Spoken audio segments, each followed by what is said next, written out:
La extraña salida de la flota naval en la fecha del 11 de septiembre. Se produjo un golpe militar en Chile que derrocó el régimen de Allende. Pero en realidad el evento comenzó el día 10. Día en que la flota naval, o la escuadra como se le conocía, desembarcó marinos en el puerto vital de Valparaíso para tomar todas las posiciones claves del puerto, que significó una maniobra para impedir las facilidades del puerto a quienes fueran partidarios del gobierno. Y además funcionaría como un toque de atención para los complotados de que la Marina estaba con ellos. Además era un aviso para las fuerzas gubernamentales de que la Marina no ejercería defensa alguna del gobierno constituido. Pero a pesar de las justificaciones y mentiras que se dijeron en cuanto a esta maniobra, y también de los testimonios de partidarios y detractores, siempre me pareció contra toda lógica y razón que la flota zarpara en el momento mismo anterior al golpe. Quiero decir que cuando los jefes de la flota tenían ante sí la tarea más importante de sus vidas, en vez de preparar las fuerzas en la maniobra más compleja y delicada de sus monótonas carreras, y cuando necesitaban de la mayor concentración y preparación para no cometer errores, pues ellos deciden largarse con toda la flota, volviendo después casi deprisa y carrera al mismo punto de partida para generar la primera parte de un golpe de estado.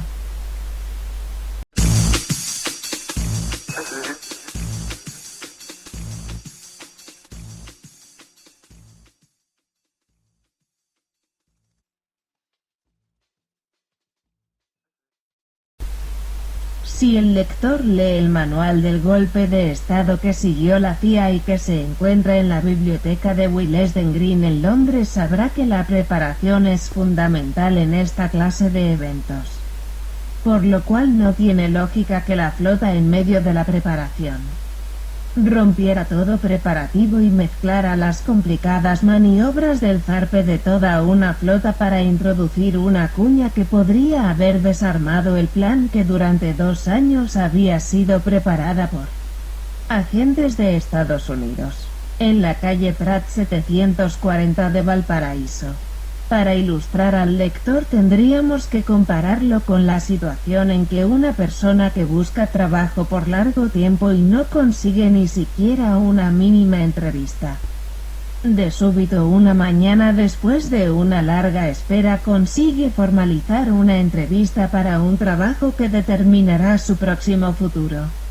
Entonces la pregunta es: A. Se emborracha todo el día para celebrarlo con el riesgo de faltar a la entrevista la mañana siguiente, corriendo el riesgo además de llegar en malas condiciones a la formalizada entrevista, o B. Se mantiene en casa para prepararse y mantenerse en las mejores condiciones posibles y así tener las mejores posibilidades de conseguir pasar la entrevista de su vida.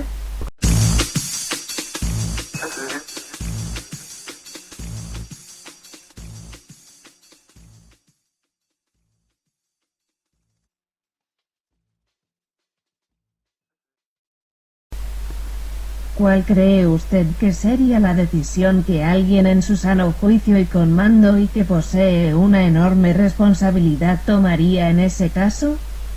Inevitablemente la lógica que siempre guía a las mentes bien estrenadas diría la opción B. Y aquí salta a la vista el siguiente hecho. Si la respectiva persona abandonara la casa aunque sea momentáneamente sería por un motivo tan fuerte que fuera equivalente o relacionado a la entrevista de mañana. Por ejemplo, si hubiera olvidado el currículum necesario en la oficina o en la casa de un amigo y un currículum que sabría que es una condición necesaria para pasar la entrevista. Es decir, un motivo tan fuerte que sería determinante para el resultado de la mañana siguiente y por ningún otro motivo menos importante. Mientras tenemos que recordar que el motivo principal es quizás el motivo más importante de sus vidas y no se quiere arriesgar el resultado bajo ningún pretexto.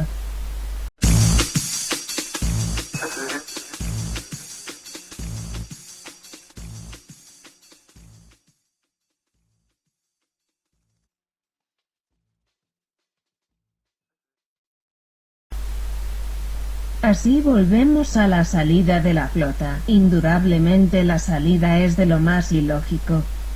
No podemos creer que los almirantes sean tan poco racionales como para planear unas maniobras ni nada que se le parezca a no ser que, si el motivo de la salida tiene que ver con el resultado, es decir, con el golpe de estado en sí. Pero ¿cómo podríamos saber cuál fue el motivo de la salida de la flota? Más aún, ¿cómo podríamos saberlo? Indudablemente los almirantes no van a confesar. Sobre todo tomando en cuenta que un manto de silencio mantiene a todas las fuerzas armadas acerca de los entretelones que llevaron al golpe de estado y a la participación de cada uno de ellos en él mismo. Solo hay una manera de saberlo. Si averiguemos dónde se dirigía la flota, quizás podríamos averiguar el auténtico motivo, porque está claro que algo les hizo salir. Algún motivo relacionado con el golpe en sí, cuyo resultado dependía justamente de esta maniobra. ¿Y dónde se dirigía la flota aquel 10 de septiembre justo antes de realizar tamaña operación tan determinante para el futuro de todos los oficiales? Lo sabemos porque innumerables testigos vieron que desde la salida la flota se dirigió directamente a la rada de Papuro. Tanto testigos terrestres como embarcados vieron la rada de Papudo como destino de la flota, donde echó el ancla en una operación desconocida para toda la población.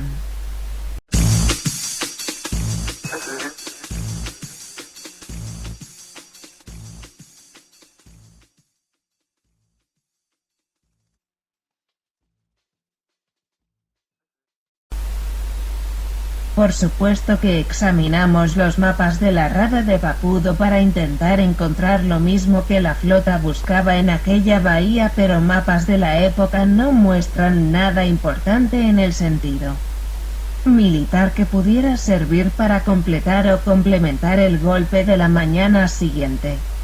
Solo muestran una bucólica rada con casas de veraneo que la sociedad adinerada usaba para solaz en las épocas estivales.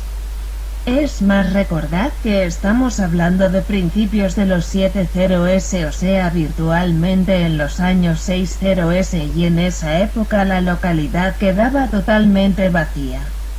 Tanto es así que hasta los retenes de policía evacuaban sus cuarteles desde septiembre y Papudo podía considerarse una localidad vacía sin interés ninguno para quien buscara algún apoyo en ella. Además, examinando su rada y por testimonios de algunos navegantes que la habían utilizado, la bahía no ofrecía ninguna clase de profundidad operacional para una flota que quisiera maniobrar sobre sus bajas aguas. Solo con su amplia playa permitía el fácil desembarco para algún bote descargado de algún barco, como hacían algunos de los dueños de barco que se atrevían a navegar sobre sus aguas. Entonces, ¿qué demonios se le había perdido a los almirantes en Papudo? Y es más, que pretendían conseguir.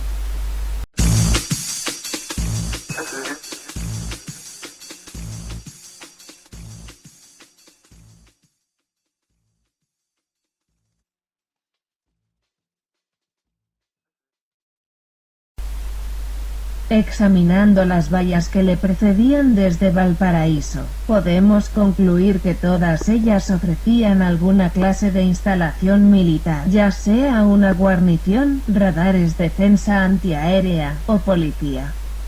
Pero esta en cambio no tenía ninguna de esas cosas. El misterio permaneció por largo tiempo hasta que nos acordamos de aquel inglés que le ganó la partida a los casinos franceses jugando sencillamente al revés. Es decir, jugando a perder e invirtiendo los sistemas que los jugadores usaban para ganar. Y si miramos todo el misterio al revés, porque lo que buscábamos era alguna clase de instalación que sirviera a la flota para llevar a efecto el golpe que para ellos se iniciaba el mismo día. Y si lo mirábamos al revés, entonces todo adquiría sentido. No era que buscaban algo en realidad, sino que lo que buscaban era lo que habíamos encontrado, o sea, una bahía donde no hubiera nada. Ninguna clase de apoyo y más aún que la rada no se prestara para la movilidad de toda la flota. Entonces solo nos faltaría el motivo. Es decir, la razón de por qué los almirantes deseaban llevar la flota a esa situación de indefensión. El único dato que poseíamos era la de los mismos testigos que hablaban que mientras navegaban se podía ver claramente en el horizonte la flota Unitas de los Estados Unidos navegando paralela a la flota chilena.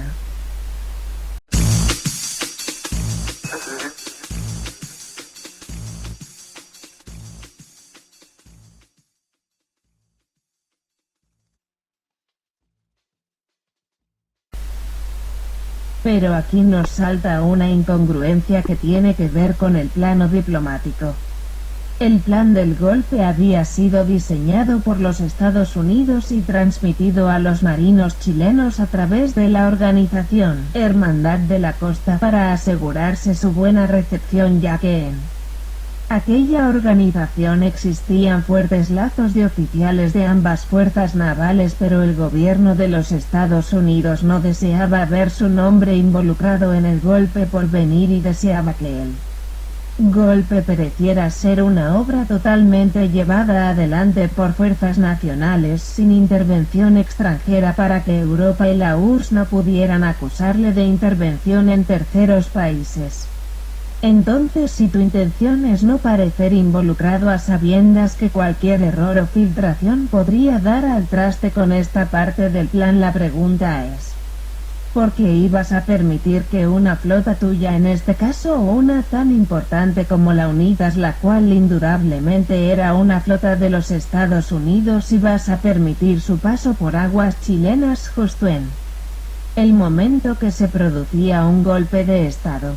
La flota Unitas podía estar en cualquier parte del mundo en ese momento, y una sana evaluación de los riesgos políticos hace muy razonable que si no queremos una fácil involucración con el golpe, lo más aconsejable es mantener la flota de Unitas lo más lejos posible del territorio en cuestión. Máxime si, como sabemos, Estados Unidos sabía perfectamente la hora y el día del comienzo de operaciones, ya que el plan había sido generado por la propia Oficina de Operaciones del propio Pentágono. Y durante un tiempo no lográbamos salir de esta casilla. Y volvíamos al principio, es decir, el motivo de la flota de Unitas tiene que haber sido tan importante que arriesgaron estar cerca de la chilena a pesar de que el riesgo diplomático podía ser tan severo.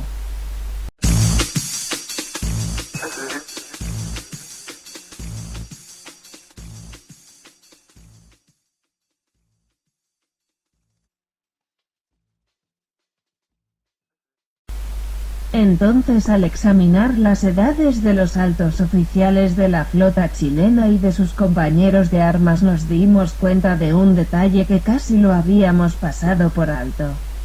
Todos ellos eran jóvenes oficiales de la Marina y vivieron los terribles efectos que dejaron en su memoria como una cicatriz la Revolución del 31. No debemos olvidar que a pesar de que la Marina chilena se vanagloria de costumbres adquiridas de la Marina inglesa, en realidad es una marina a la italiana, es decir, los oficiales se consideran una clase aparte de las tripulaciones, lo que significa que el trato hacia la tripulación es parecida al trato que tiene una colla de sirvientes. Los oficiales de la Marina de Chile consideran que los tripulantes de la Marina eran simples empleados a su servicio y consideran que la flota no podría moverse sin su participación porque consideran las tripulaciones como un grupo de gente a la cual no debe mirársele dos veces ni tener la más mínima consideración. Esto lo apoyan numerosos testigos de los hechos narrados durante los acontecimientos de los años 70.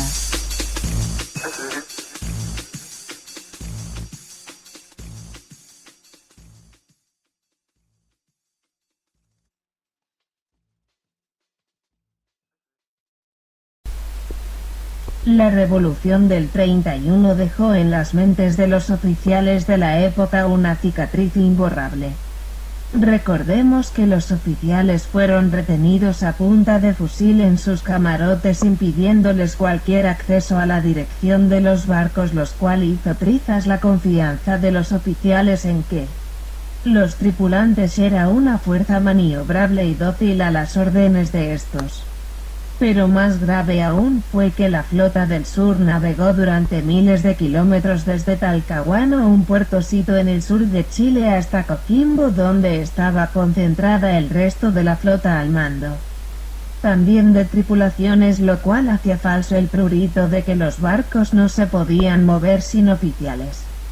Además, los oficiales hicieron todo el viaje encerrados en sus camarotes, lo que dejó una amarga desconfianza de los oficiales hacia su tripulación, además de hacer trizas la confianza que se tenían en sí mismos. La tajante división entre tripulantes y oficiales se mantuvo hasta los años 70 como una división de dos sociedades trabajando en los mismos buques pero con diferentes intereses.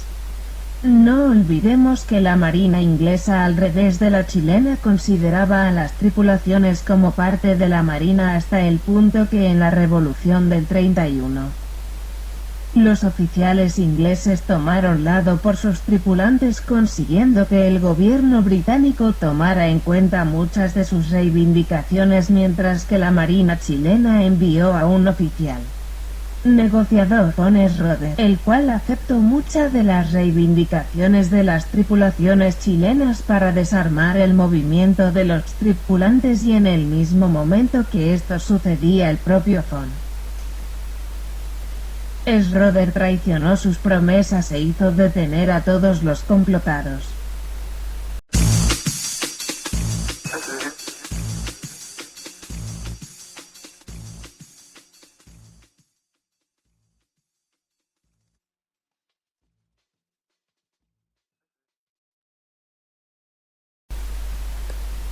Es decir, aquí se puede ver la completa diferencia entre ambas marinas y el desprecio que sentían los oficiales por la marinería.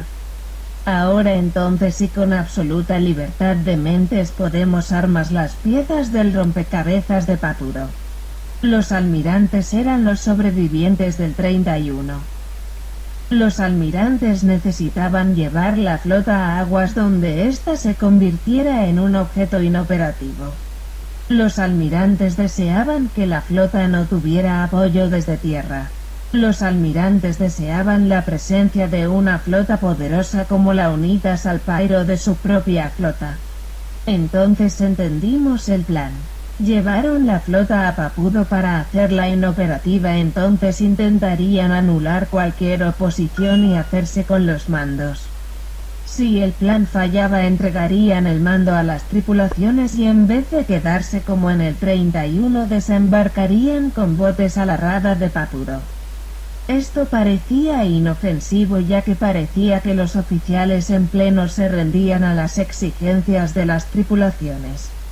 Una vez en tierra llamarían a Unitas para que hundiera la flota chilena, asegurándose así que si la flota no apoyaba el golpe tampoco quedaría ni un solo barco para apoyar las fuerzas constitucionales.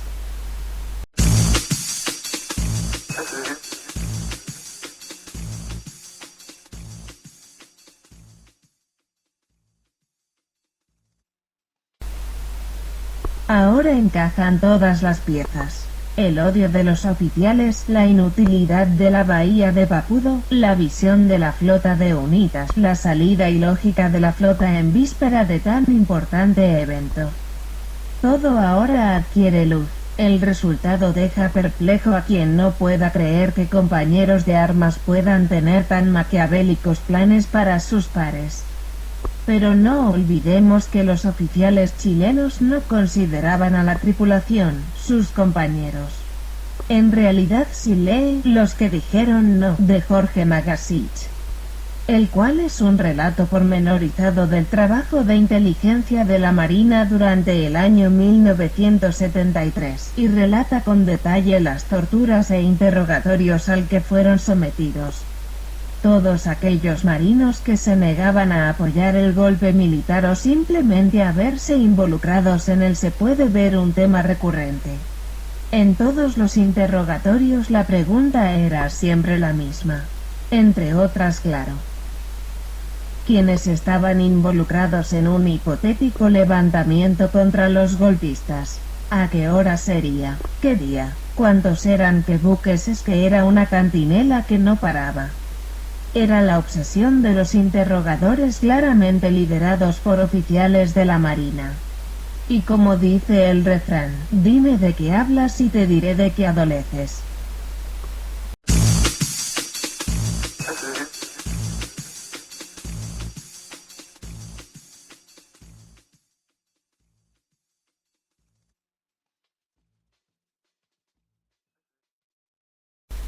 En los interrogatorios se veía claramente la obsesiva preocupación de los oficiales por un levantamiento de la tripulación como había sucedido en el 31. Ahora cuadran todos los movimientos. Todo adquiere un encaje preciso en el rompecabezas. Dejo a juicio del lector la evaluación de si esto es o no una actitud patriótica para una marina que se supone que debe defender los valores nacionales, y que ha jurado defenderlo con su propia vida besando su propia bandera. Además del valor que tiene este grupo como valedor de su propio juramento. Los almirantes de la revuelta y del plan fueron: Almirante José Toribio Merino, Almirante Ismael Huerta Díaz, Vicealmirante Patricio Carvajal. Colaboración de todos los demás oficiales de la Marina. Escrito por Elías Vedado y Enrique Tasu. Así es.